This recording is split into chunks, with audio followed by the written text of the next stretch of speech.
And all eyes are back on Taiwan as China restarts military drills because of this delegation of US Congress members arriving in Taiwan overnight and another delegation coming in 2 weeks' time. The sleeping dragon has been well and truly woken. China's true intentions in Taiwan are crystal clear, and as Liberal Senator Jim Molan recently warned, for the first time in 80 years, war is on our doorstep. Only last week, China released their latest white paper titled The Taiwan Question and China's Reunification in the New Era, which is the strongest indication yet of China's intentions. So joining me now is the Director of Peter Jennings Strategy Consultants and former head of ASPI, Peter Jennings, who wrote about this very issue in today's Australian newspaper. Peter, welcome to Credlin. What's actually contained in this new white paper? Well, Chris, it really has three audiences in mind. The most important one is China's domestic audience. So there's a lot of really faked up history about how it is that the mainland has an historically accurate claim on Taiwan.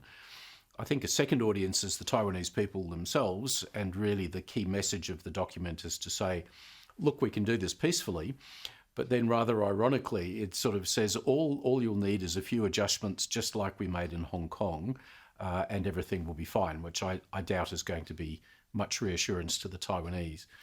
And then the third audience is it's us, it's the international environment. And the message that Beijing wants to push there is to say, nothing is going to stop us from taking Taiwan over. You need to understand this is internal business, so don't interfere. And really, that's the collection of audiences that the Communist Party is talking to. And I think what they really want to do is offset that on the one hand, this sort of slightly fake, you can have peaceful unification Taiwan, with the message of the military exercises on the other, which says, well, if you don't cooperate with us, well, we're just going to invade you anyway.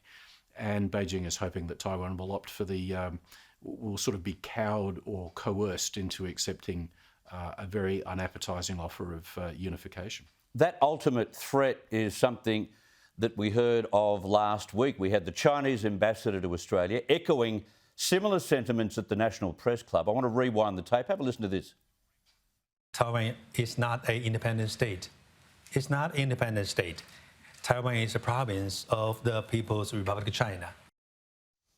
Peter, China wants Taiwan. Do you think they want Taiwan well before 2027, or will they wait until 2027?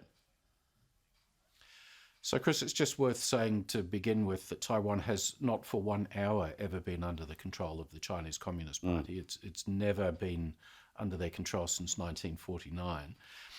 Yes, I think there is a sense of urgency to answer your question now on the part of Xi Jinping, China's leader, who is 69 and is wanting to, I think, deliver the China dream, as he calls it, which is unification, in his third term of office, which he's likely to receive when the Communist Party meets in November this year to give him an unprecedented third term.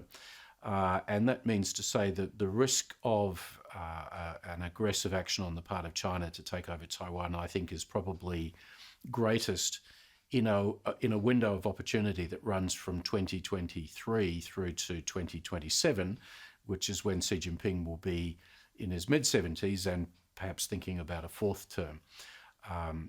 Taiwan is only going to get stronger from here on.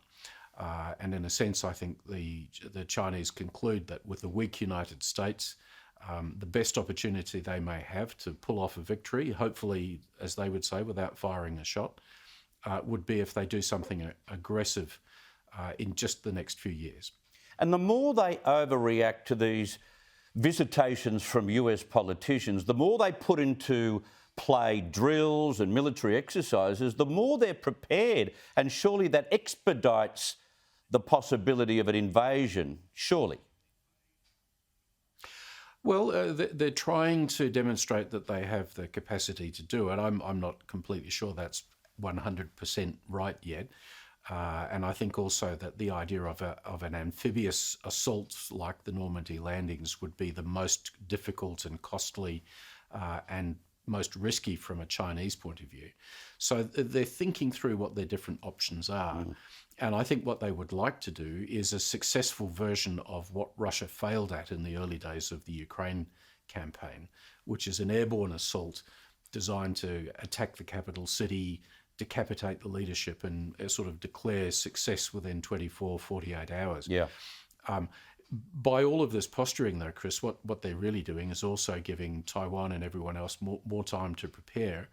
And so this raises the stakes. And again, that encourages the Chinese to think maybe going faster is the better solution for them. Peter Jennings, thank you very much for your insights.